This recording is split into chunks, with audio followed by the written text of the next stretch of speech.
Okay, this is going to be a video about how to create your own coil pot. Coil pots are a traditional technique used by the ancient cultures and today to create containers using just your hands and clay and water. So the first thing you do is you start with a slab, which is kind of like a pancake to use for the base, and then you roll coils, which are kind of like worms, to wrap around the slab and stack on top of each other to create the container. In between each coil, you create kind of a scoring texture, crisscross texture to create kind of a Velcro that will help each coil stick to itself better so that the coil pot does not fall apart as it dries. So I will be showing you that process. We're going to be using the air dry clay that you can purchase at Michael's or Hobby Lobby or Joann Fabrics or anywhere that sells craft supplies in the Crayola aisle.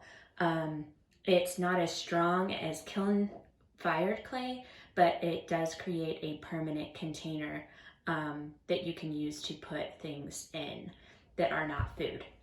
If you don't have access to this or you can't go to the store, you can create your own clay at home using recipes that you can find on YouTube about how to make your own clay. So you can check that out if you need to do that. So we're going to start the process. The first thing you want to do is take a piece of clay, kind of like this, and you're going to turn that piece of clay into a ball. And you're going to do this kind of pinching on the sides while you turn it. Once you get a decent ball shape, you're going to roll it to make your ball better. And then once you have a pretty even ball, you're going to place your ball on the plate. Then you're going to make a fist, not a tight fist, but a loose fist, and you're going to pound the top with the fist to flatten out your clay. You want to do this as evenly as possible so that the base of your container will be round. So that is kind of like a pancake shape. And you probably want to lift it up and make sure that it's not going to stick to your plate. So we've got a base. Now, the first thing we need to do is score it. That's S-C-O-R-E, score. And you can do that using a plastic or metal fork to create a texture. What we want to do is go around the rim and create a texture kind of like Velcro that's going to make the clay grip better so that when you attach pieces, it sticks better. Another way to make things stick better is by using slip. So that's S-L-I-P, slip. So I've created slip, which is a kind of clay glue. And all you do to make slip is put a little bit of clay into a container and add a little bit of water and kind of shake it up. And the longer it sits, the more gooey and sticky it's going to be. So I'm going to take that off. And I'm going to take a little bit of slip using a plastic knife or a plastic spoon so I could see this kind of gooey texture. And I'm going to place it on top of that Velcro texture that I made. So that's going to make that super sticky as it dries.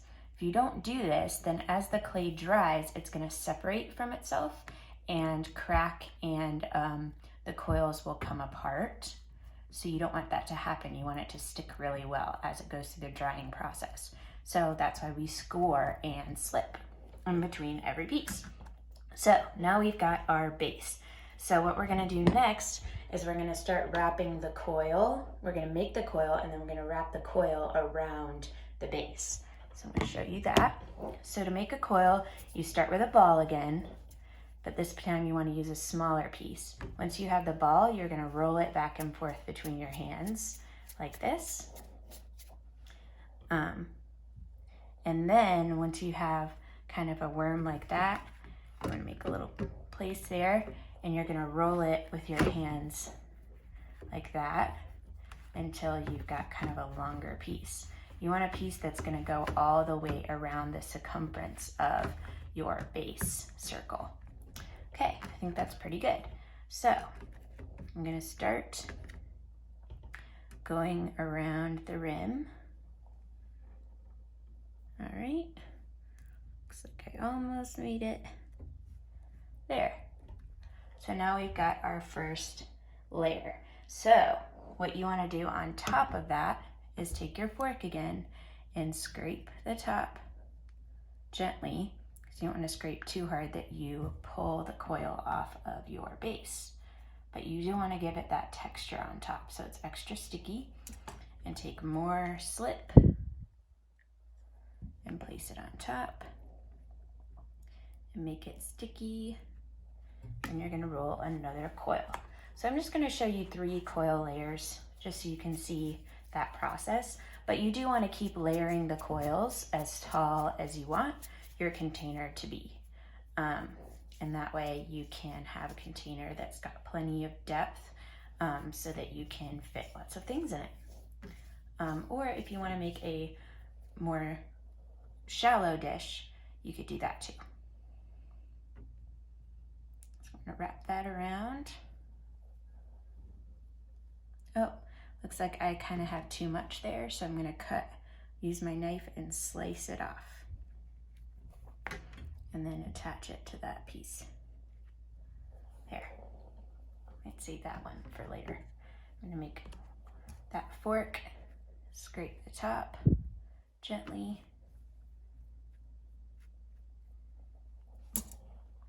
Add more slip.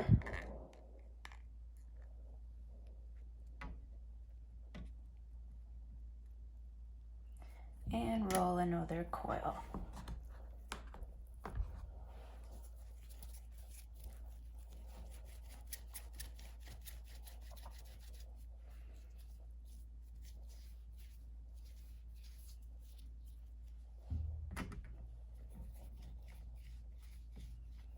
Okay, and I'm going to attach my coil.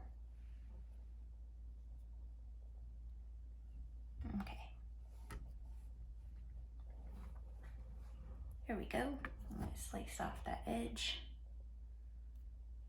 Great. All right, so now you kind of want to pinch the coils together, and you might want to fold over any excess stuff and kind of smooth it out. This is going to make your coil pot a little stronger. So you pinch those edges and kind of smush them together a little bit better so that they stick. So that is the coil pot technique. Some people like to leave their coils there because they like how the texture looks on the sides, and some people like to smooth it out. So I'm going to show you how you can smooth it. So you dip your finger into the slip. I'm going to dip my finger, and then you can smooth it, and as you're smoothing it, kind of pull that across like that. And that way you can kind of smooth out those edges and make it look more smooth instead of that coil texture. So that's how you make a coil pot. And we're gonna let that dry for about 2 to 3 days. And that is what the container of the air dry clay says will be enough time for it to completely dry out. And once it's dry, you can use this container to keep treasures in, or jewelry, or coins, but it is not going to be safe to use for food or drinks.